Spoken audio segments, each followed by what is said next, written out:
does daily sadhana take us back to our inner self? And what is the most important element in our daily sadhana? The first step in any process is always the theoretical knowledge.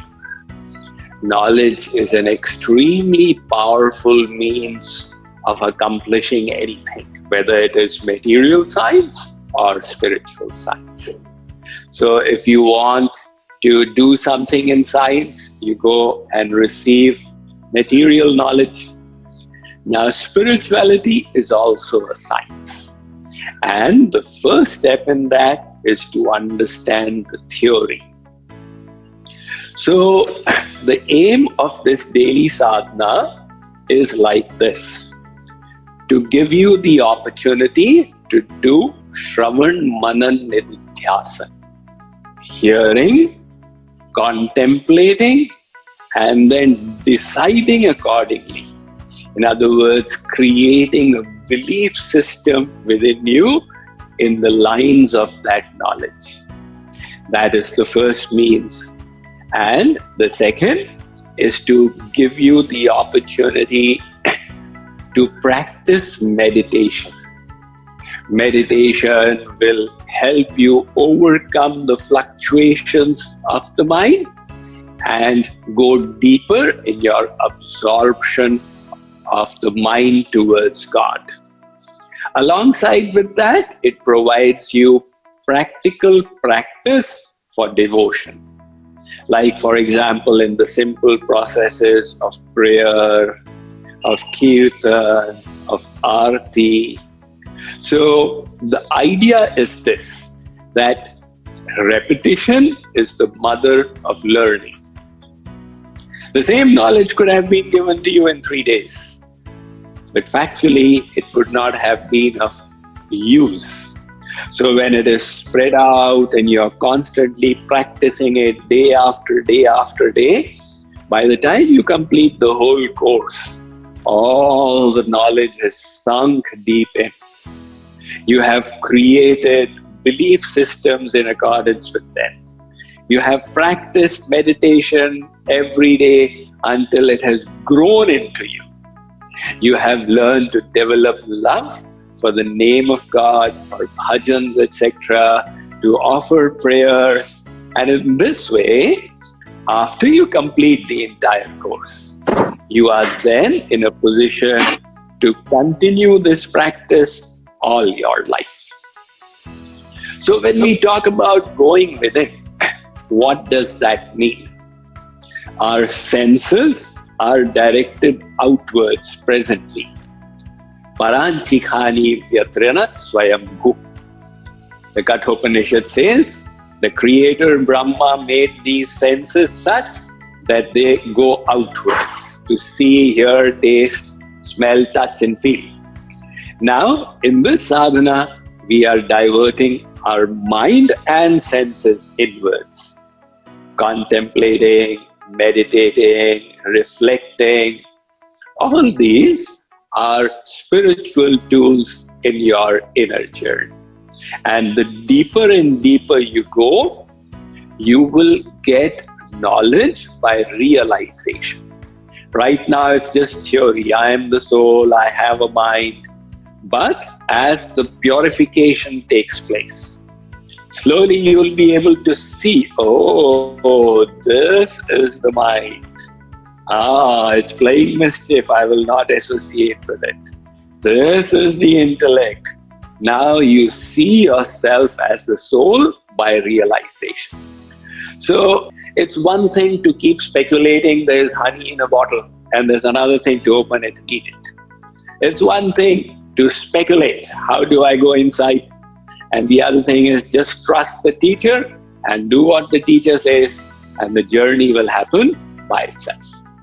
My question is, how can a student or a person who isn't earning, basically teenagers, they do the seva from money or the body? They are still learning and they have their own studies to handle. Well, the amount of seva that we do is not important. The intention is most important. Somebody earns 10,000 and gives 1,000 in seva, God is pleased.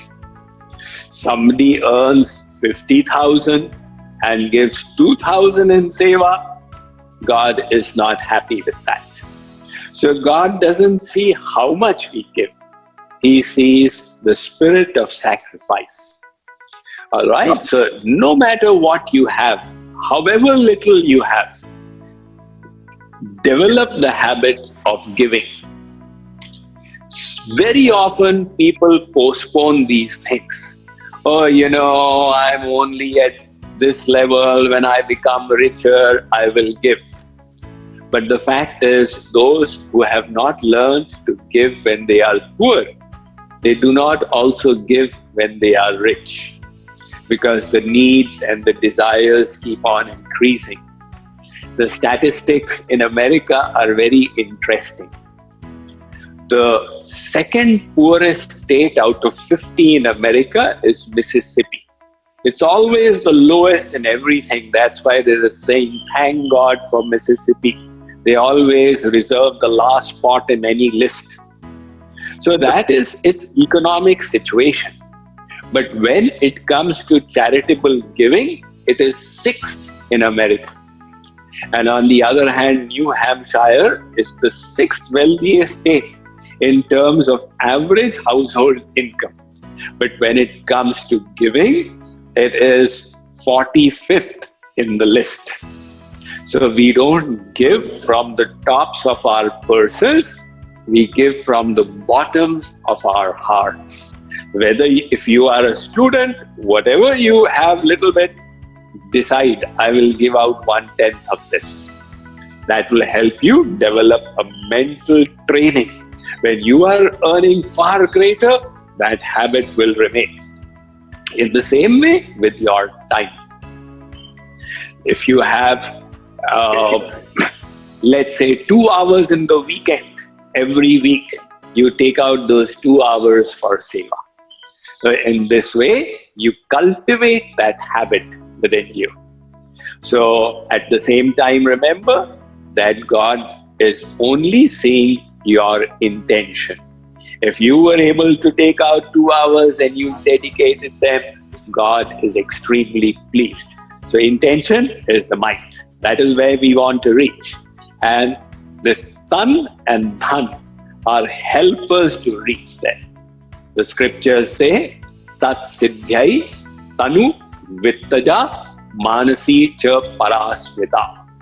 In order to achieve the siddhi, you start with your material possessions, move on to the body, and finally you will reach the point where your mind has always the intention to serve all day long in every place.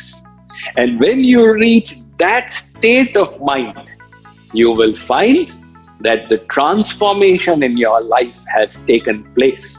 You have become a better person. You have become a surrendered soul.